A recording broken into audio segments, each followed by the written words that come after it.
What is a salt lake? Is it It's actually a lake?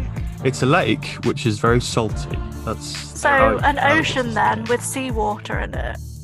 Can I get a sailing boat on there? Is the question. I'm sure you could get a sailing boat on there, yeah. Okay. Small now one. We're talking.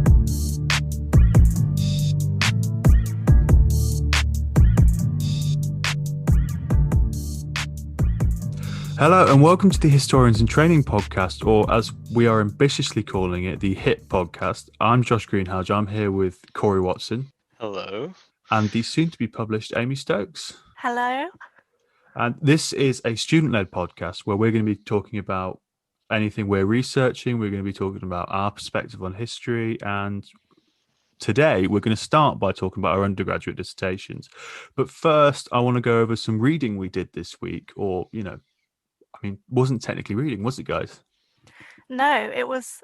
We had to watch a historical drama TV series for our public history module. Specifically Bridgerton, which I didn't think I'd like. And then I got through one episode and ended up watching the entire series in quick succession.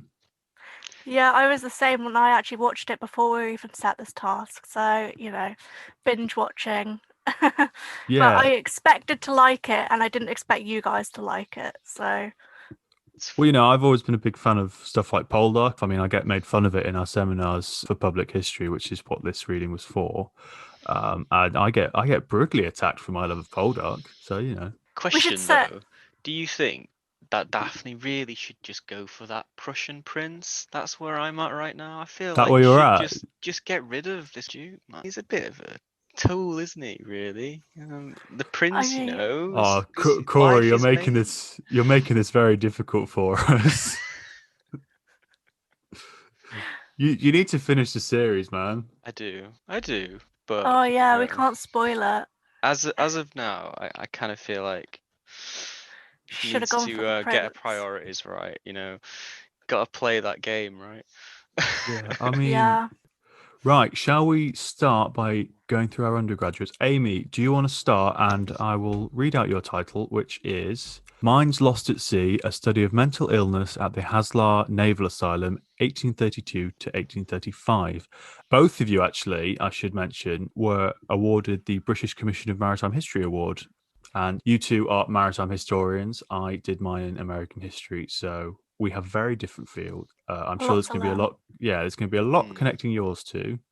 Probably less connecting mine. But Amy, if you want to just head us off, talk about it, and then we can cut in with any questions. Yeah. So my dissertation, as the title suggests, looked into mental illness of sailors that were sent to the Naval Asylum at Haslar Hospital, which was based in Portsmouth. And I focused it between the years 1832 to 1835, so quite a narrow study. But within this, I had a asylum journal that was kept for so many years, and I was lucky enough to have that digitized for me for the beginning of third year, so that I was able to work through it and mainly started transcribing it. Not an easy task, transcribing handwritten 19th century medical documents. As you can imagine, some of the treatment was still in Latin. Some of the doctor's handwriting was particularly scrawly and difficult to decipher. So a fair amount of my research phase was transcribing this document, putting it into a spreadsheet, so then I could do some quantitative analysis once this kind of stage was done. Yeah, Corey, you had to do a lot of translating as well, didn't you? It's a nightmare. Yeah. It's an absolute slog. It's the most rewarding nightmare that you'd ever have, but it is an absolute slog, isn't it? Yeah. I'm lucky in the fact that I didn't have to do that, but going through your dissertations and seeing some of the images you put, it looked like a nightmare. Yeah, but it was, part of the parcel of historical research sometimes. Just further down the line, it was going to make it a lot easier, me doing this transcription process. So where was I? Yeah. Sorry, I interrupted you. No, it's fine. So, yes, a large part was transcribing and then manipulating this data from the spreadsheet, and I had about 84 patients eventually once I got through 1832 to 35. So they would act as my examples when looking into mental illness in the Navy, how it was treated at the hospital, and seeing where this stood in relation to civilian asylums and medical knowledge for the time.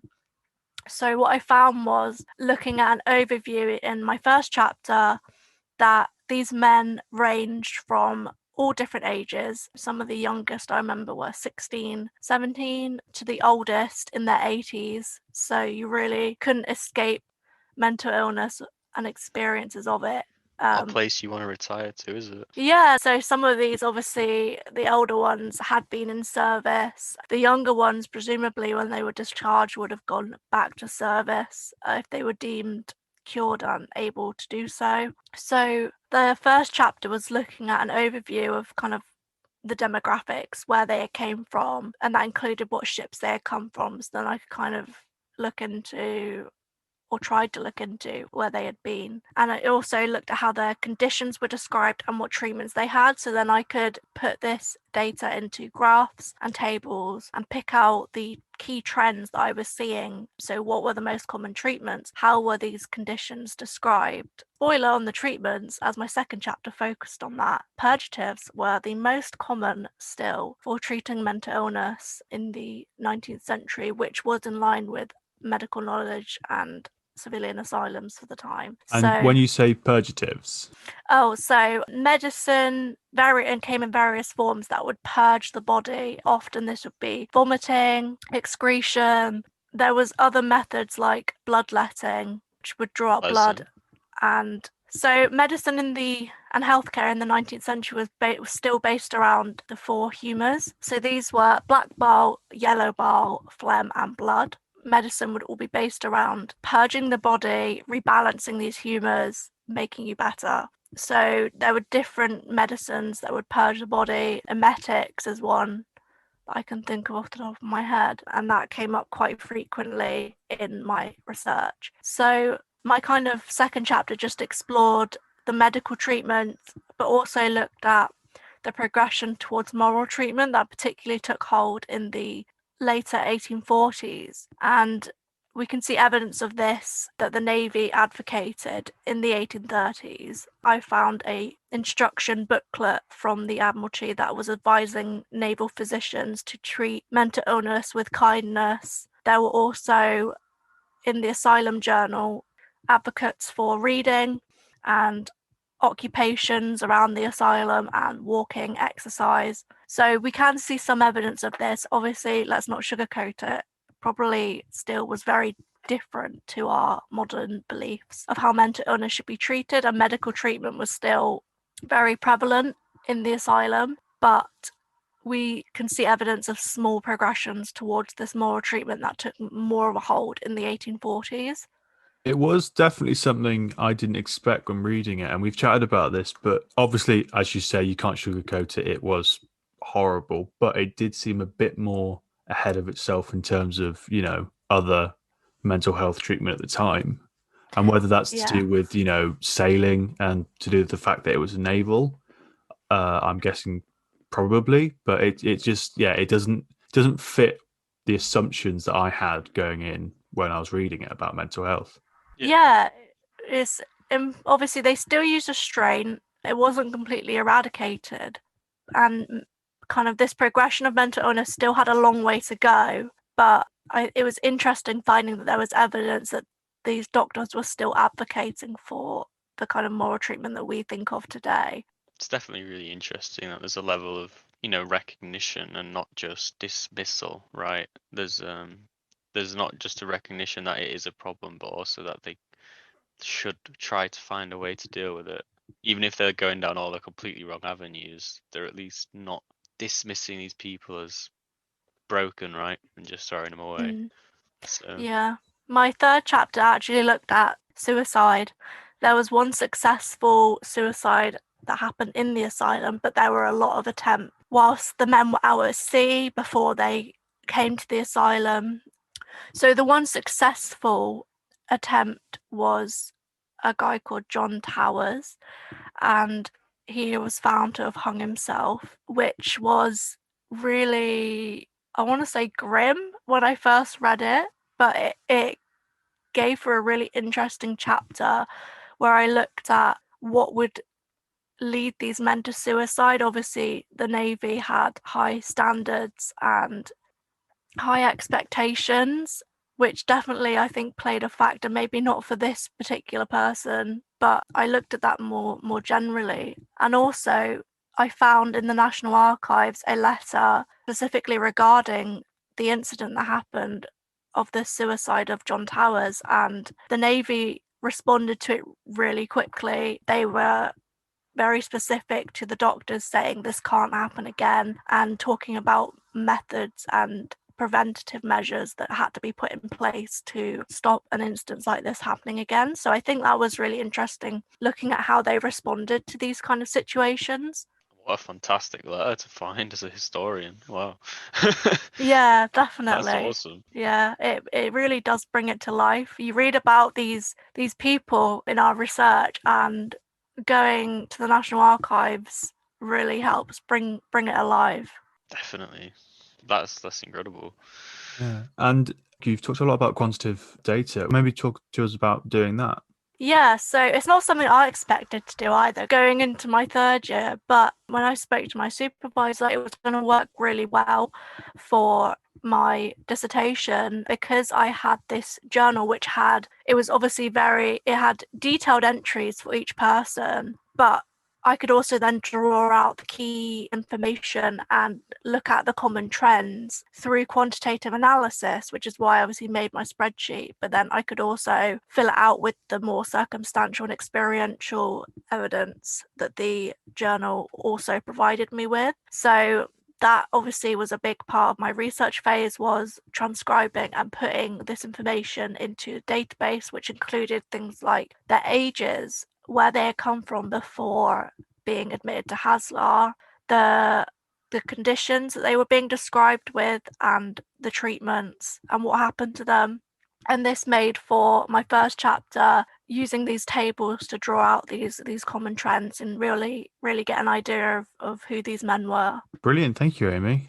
Okay, Corey, moving on to yours, which is more maritime, again, boats, which I don't have too much of an understanding on apart from that piracy module I did, which was great, by the way. I'm Yeah, gonna definitely. do this title in one breath, by the way. So it Good was luck. Good luck. Life on the Coffin Squadron, a study of the HMS Sybil and the HMS Black Joke of the Royal Navy Slavery Suppression Squadron, 1827 to 1830. Nearly got you the alliteration. I know, I found myself slipping, but I got through it. Right. Do you want to chat to us about that then? Which, by the way, it was a fantastic read. As was yours, Amy. Thank you. Thank you. Thank you. Yes.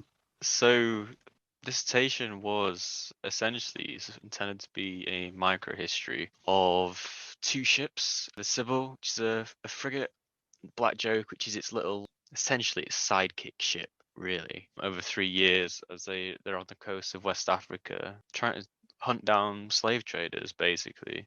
And it is sort of meant to be a very, when I took on the idea, I was intending to hopefully find sort of evidence of like encounters between, you know, the Royal Navy sailors and their environment, and the people on the coast of West Africa, and their sort of impressions of the slave trade. And didn't quite turn out that way because the sources just didn't really hold up in that sense.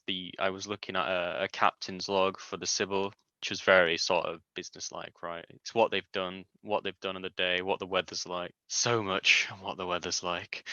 Um, and then the other source I used was a lieutenant's log from a man called Henry Downs, who was on the Black Joke for a lot of the time. That was way more personable, which was really good. Lots of pages of, you know, like his little personal doodlings, his notes, like letters. He even makes like a glossary of like useful African words that he's found, which is fascinating. But so that was the basis of the study.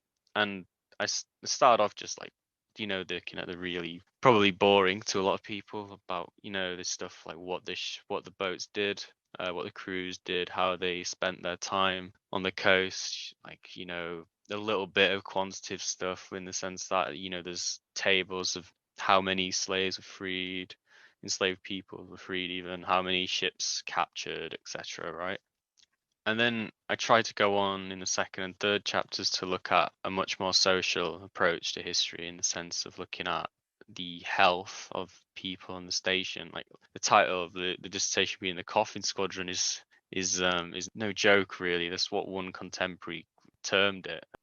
It was not a healthy place to be. It is very physically taxing, but also the problem of disease was just phenomenal. Like the effects, particularly of yellow fever, for example, was just, it would literally destroy whole ship crews and just force them to retire from service then and there sometimes, which actually does happen to the Sybil towards the end of its career. It doesn't actually intend to go home when it does. It is literally just decimated by fever, which is it is quite horrific and quite visceral to read about, honestly, in the sources.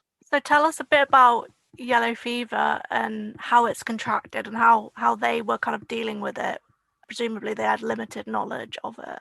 Yeah, and I also know you've got an anecdote about this, which I should probably put a warning out to anyone listening to maybe not eat during.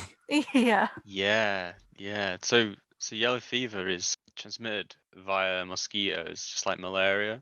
They sit on pools of water, stagnant water.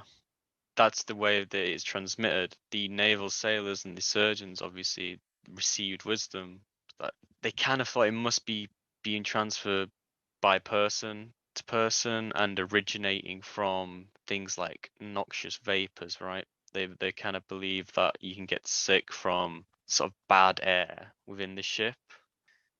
They contradict themselves in that sense, because they spend a lot of effort cleaning the ships, keeping them very clean and ventilated, but they just flail because they don't know where it's coming from, essentially. But it is coming from the mosquitoes, and it's a very deadly disease. It, as the name sort of suggests, it kind of turns your skin a little bit yellowish and makes people vomit, black vomit, among other things, and it can kill you sort of fairly quickly. So when I was reading the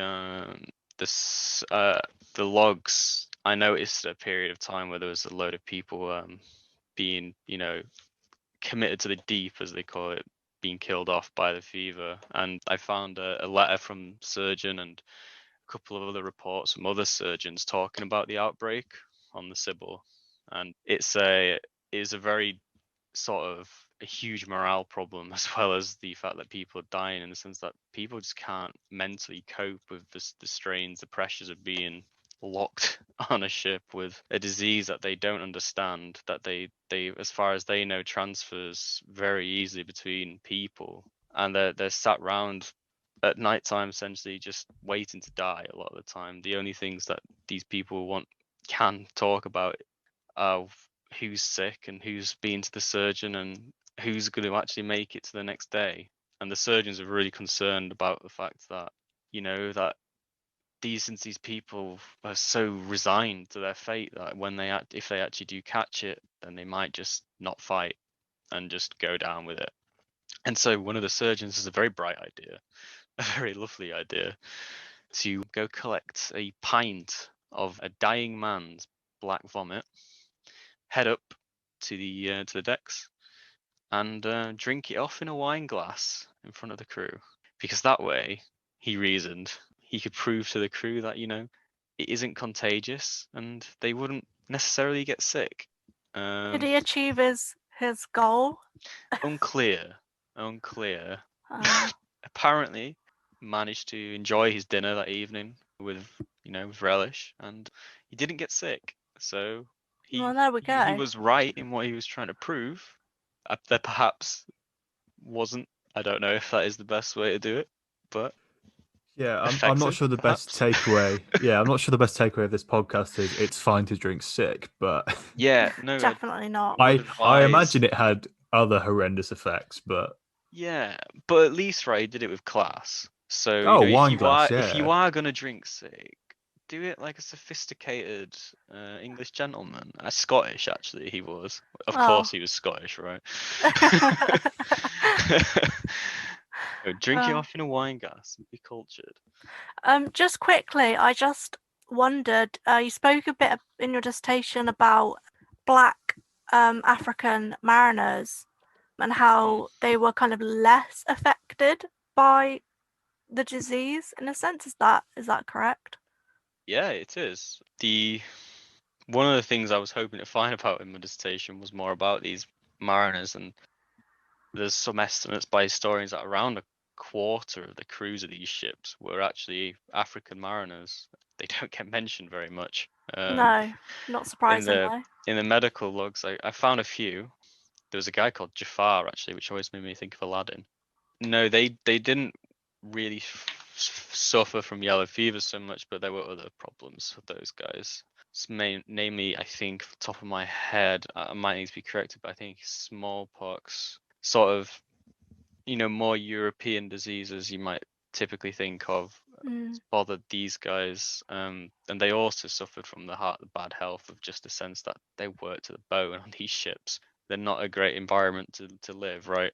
And they're on the sick lists as much as anyone else, but yellow fever, at least, they kind of got away with for the most part, and because of that they were kind of counted on to do like things like going ashore for wood and water, for example, because they were presumed to be sort of immune to diseases from the area, and to an extent they definitely were better suited to resisting it, but yeah, no, they That's mostly very, very interesting. Yeah, my third chapter was based on the lieutenant logs I mentioned earlier. It was sort of supposed to be a deep dive into the mind of Lieutenant Henry Downes, which was absolutely fascinating because you don't, always get these sort of personal anecdotes and accounts and thoughts of the people you're actually looking at within these logs, at least in the sense that what he's written doesn't feel like it is intended to be seen as much, back home in England. So he's writing about, stuff that matters to him, but not it really is in the context of not really important in the context of his job, if that makes sense. So he's talking about his plans his yearly Bible reread, for example, and talks about his opinions on theatre. All A very bunch of other relevant naval stuff. Yeah, exactly. And it is very interesting, and I was hoping to figure out essentially, well, was he motivated by some, abolitionist goal, right? Did he actually care about what he was doing? And to make my best guess, it's impossible to say for sure. To make my best guess, he didn't really care too much. It was a fantastic peacetime sort of monetary opportunity, right? The amount of money that they could potentially get from capturing slavish ships and for freeing enslaved Africans was quite significant. And it was also, he was a lieutenant from the Napoleonic Wars. He had no promotion opportunities whatsoever. But by getting onto one of these ships on the West Africa Squadron, even though, not the best health prospects, it was a way to sort of prove yourself and get promoted in peacetime as well. It seems to be these were the kind of things that he was motivated by, rather than sort of any abolitionist, moral purpose. He's a very religious man, but that doesn't really seem to come across in any particular empathy for the people who he's supposedly there to help, right? It seems mostly Money driven. money driven and promotion driven from what I have read. Obviously, I can never know for sure. Maybe he was a very empathetic man, but from what he's written in his log, it seems to be mostly money and reputation, which he's getting this last sort of chance at, really. I think that's really important to note, though, is that we go into a project with certain expectations or certain things that we want to find Yeah, or prove, and then we have to realize that the research will lead us differently. So that's really exactly. important when you're studying history, is that you go where the research takes you. Maybe that's a very empiricist viewpoint, but certainly that's how I'd look at it. I think that always has to be an element of it. Like, Yeah, I think that if you go in with, preconcepted plan and then you decide, and then something goes against what you thought, and then you decide, well, I can't include that, you're not doing a good job of analysing it, are you? So No. you do have to really engage with the sources when you're writing these kind of things. Yeah, You do. definitely. And at the very least, you can't sort of, because like you say, Amy, if the evidence doesn't say explicitly what you kind of expect it to say or want to say, You can't rewrite them exactly. to fit your. Exactly. However convenient it would be to pretend that Downes's religious narratives were showing, one particular moral stance or another, that would have been very convenient from the sense that I kind of wanted to look into that. But instead, he's probably quite a practical man. So tell us about politics in a very niche part of America. Let's go into polygamy and politics. Are we sailing away from maritime history? We're Sailing sailing to away. America or to Utah. We are sailing to Utah, which is what I based. Landlocked? Also? It is landlocked. It's got a lake. It's got a Okay. salt lake. All right. But yeah. What is a salt lake? Is it It's actually a lake? It's a lake which is very salty. That's So an how ocean then with seawater in it. Can I get a sailing boat on there? Is the question. I'm sure you could get a sailing boat on there, yeah. Okay. Small now one. We're talking. Right. So my dissertation titled "The Impact of Mormonism and Polygamy on Women's Suffrage in the Territory of Utah" really focused on this misconception about polygamy being, in terms of voting rights, being degrading to women and forcing them not to. So when I first got to Utah and I started doing local history, I found out that Utah was actually one of the first states to ever receive the vote for women in 1870, which is something that really struck me, especially because, when you go to Utah, you hear all this stuff about polygamy, and that's a very stereotype. So what was interesting was why suffrage was desire of Mormons and Mormon women, because originally my first chapter actually looks at Utah versus the rest of the United States. And what's interesting is that Utah, even though they granted women's suffrage in 1870, they weren't the first to think about doing so. So you actually had figures like George Washington Julian and Hamilton Wilcox, who were basically suggesting experimenting with suffrage in Utah to get rid of polygamy, which unfortunately they didn't get it through, but Utah eventually got it through themselves. And it's an interesting thing, because in my first chapter I talk about how you've got the Deseret News versus the New York Times, and it's very much a case of the New York Times suggesting that women in polygamous marriages, or Mormons in general, were granting the vote to women because it would strengthen the Mormon vote, whereas the Deseret News on the other side in Utah was essentially saying, no, these women have had agency in the church for years, and giving them the vote is just what we believe the next step is. So that's really kind of where I started off with my dissertation. I really went into that area, and I personally haven't figured out the truth. I don't think there's no right side I think anyone can land on, because there is this kind of opinion, like, obviously it in some ways it did benefit Mormons. The polygamous women did actually vote with Mormon perspectives in mind. They didn't vote against it, but there is a lot of evidence, which I'd look at in chapter 2, which suggests that agency was an important part of polygamous development. So I'll move on to chapter 2, which was really talking about kind of the domestic spheres of polygamy. So what really struck me was you had these wives of a husband who would actually form their own societies within kind of that family unit. So they become each other's doctors, they become financial support. They'd all have to do their finances separately and separately from their husbands. So because their husband was either flitting between them or going on missions, these women actually had to build up a large sense of agency themselves.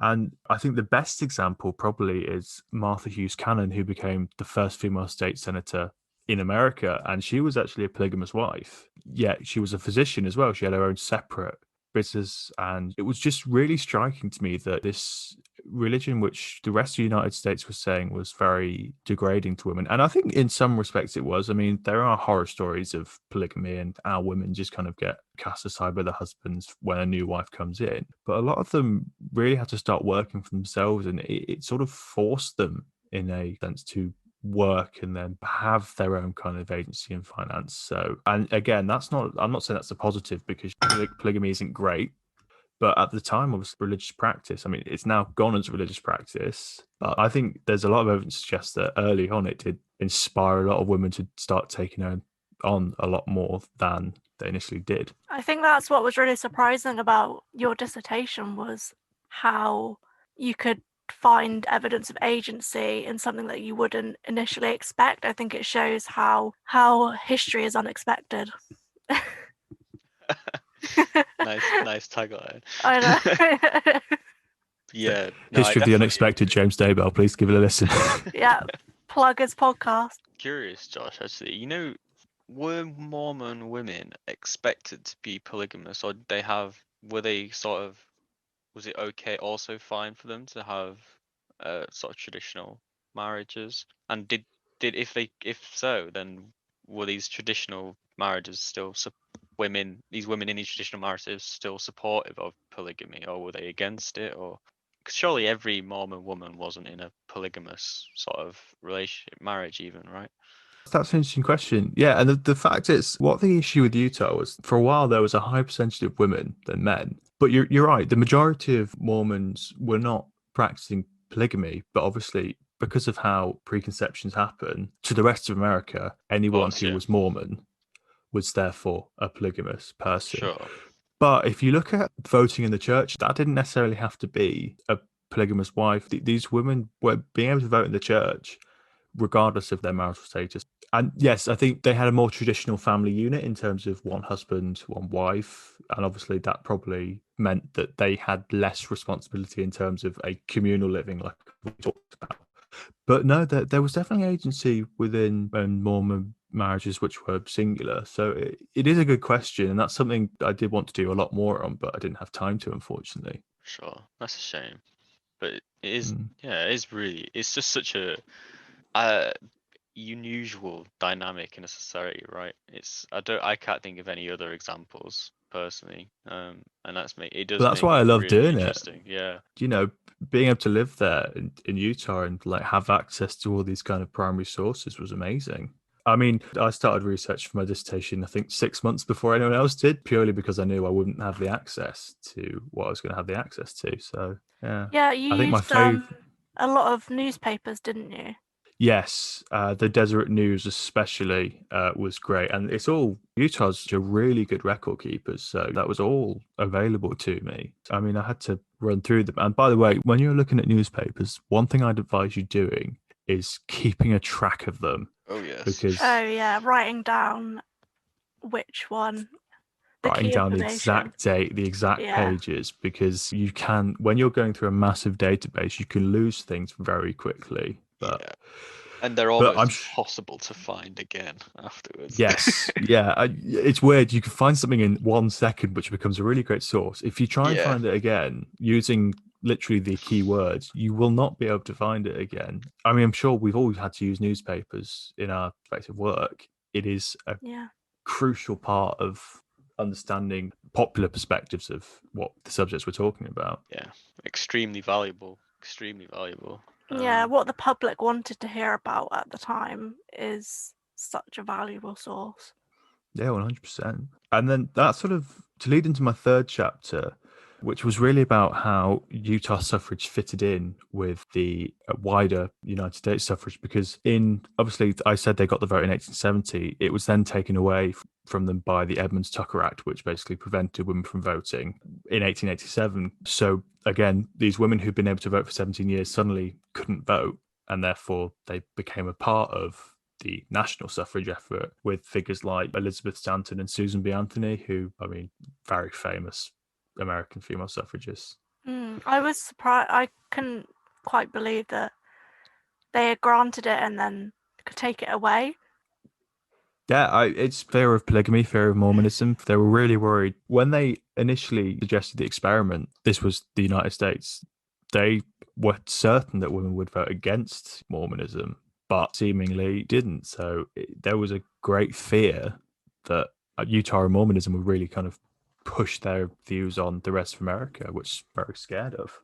And that's sort of something that the national suffrage was scared of as well, because Elizabeth Stanton and Susan B. Anthony, when they visited Utah to congratulate them on their 1870 vote, they came back horrified by the practice of polygamy, horrified the ideals of multiple wives, and how that just didn't fit with women having. And this is kind of what my whole dissertation is about. The whole polygamous thing didn't fit in the mindset with progression in terms of voting rights.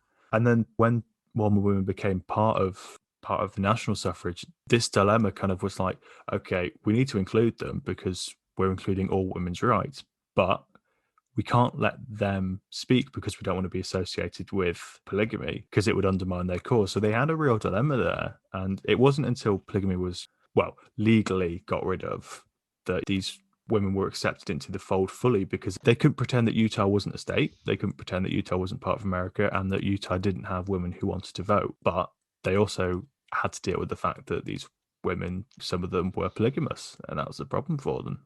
I'm curious, Josh, as well. You talking about how these women in these polygamous marriages had perhaps a much higher level of agency than you would expect because they have to form these. Well, they have to be independent essentially. How would you compare their sort of level of agency with sort of say a woman in a marriage in, I don't know, New York or some other part of the US, right, where it's a more sort of traditional in the sense of like what is America Protestant or Catholic primarily? But do you know what I mean? Like in a sort of normal Traditional way. part of America, right? Like what we're more accustomed to thinking of as normal, at least. Like how did their agency weigh up? No, that's a good question actually, and it's a difficult one because it's all circumstance, isn't it? Because you've got Of course. women who are growing up with female role models like Susan B. Anthony and everyone. So you've got these people who are seeing things differently in New York. Anyway, women are working in New York, and women are working everywhere.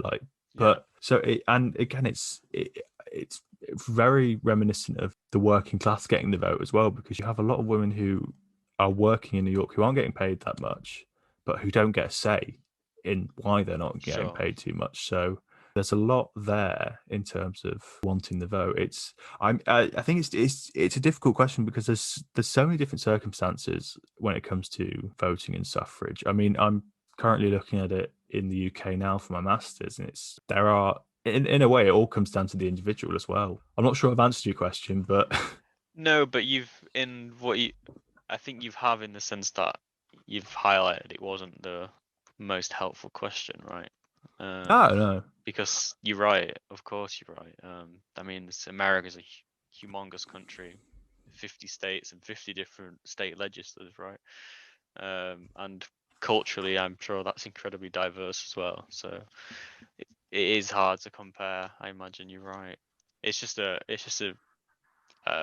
very interesting thought that in some way that you just wouldn't expect that these women in, like say, polygamous, you would not expect someone in a polygamous marriage to have potentially like greater agency than someone in a traditional marriage, right?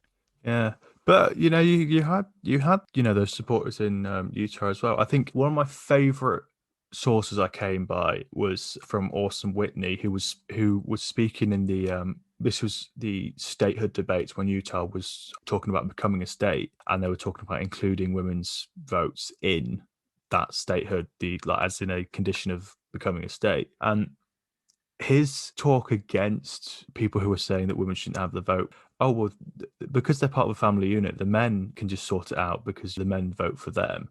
And his response is something I love, because he basically said, well, I wouldn't go to a play, tell my wife what happened in the play, and then state that she went to the play as well.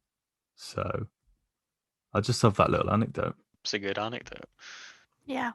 Well, thanks, guys, for that chat. It was really interesting talking about dissertations, and I really enjoyed reading them over the past week, especially as I had time because we were watching Bridgerton. So Yeah, exactly. Made for good reads. you don't usually get those nice brief interludes where you don't have too much reading to do. Nice treat for us. It was a nice Enjoy treat, them actually. while we can. So we're going to end, and we're going to try and do this every week with us and guests with a game which I'm going to call Untitled Quiz Cheese Game. Make of that what you will. It's probably obvious what it is, but we are playing an 80s version of it, and I'm only going to be asking the history-based questions, some of which are probably a bit out of date. So this will be an interesting. I'm excited. No, yeah, and Corey, you are going first because I've written that down on a piece of paper. So you are Excellent. going first, And then Let's it'll be me go. next week. and it will be Amy next week. And we'll keep a leaderboard, eh? We will. See Yeah. who's the best. See who comes out on top. We'll keep a leaderboard, and because I'm the only one who's actually got the questions, and we're not meeting in person for a long time, I won't have to do this for a while. You've got out of it. I have got Not over it. permanently. But that does mean you won't come out on top no matter what. Yeah, I know. And eventually, when I do it, I won't be able to be smug about asking the questions. So, Yeah. all right, I'm going to start off with question 1. So, Corey, what shape did Marie Antoinette decree that handkerchiefs should be? Oh my god, what a question. What shape should the handkerchiefs be? Oh, triangular. It's square. Damn it. Oh, so close. What killed Rolls that Royce wouldn't go near? What killed Rolls that Royce wouldn't go near? Yep.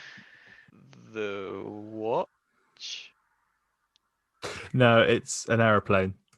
Ah. I see. Okay. I'd like to hear the Of backstory of course. that. Well, I should have got that one. I think the backstory is that Rolls died in an airplane crash, and Hmm. Royce was then afraid to go on an airplane. Oh, Oh, right. of course. Which is, I mean, they built the engines, didn't they? For the airplanes? Rolls-Royce engines flew the Spitfires, Yeah, I guess so. Yeah. I didn't even know that. Yeah. Okay. More How many British prime ministers have been assassinated? Oh, it's one, I think. It it is one. Just one. I don't It is remember one. his name, but I remember it. And do you know what? Do you know what's the lovely? trivia. Do you know what's lovely? This is 30 years after this quiz has been done, and it's still only one. That Good. is nice. Let's hope it stays that way. That's so. Okay. When did the Romans leave Britain to the nearest 50 years? Ooh.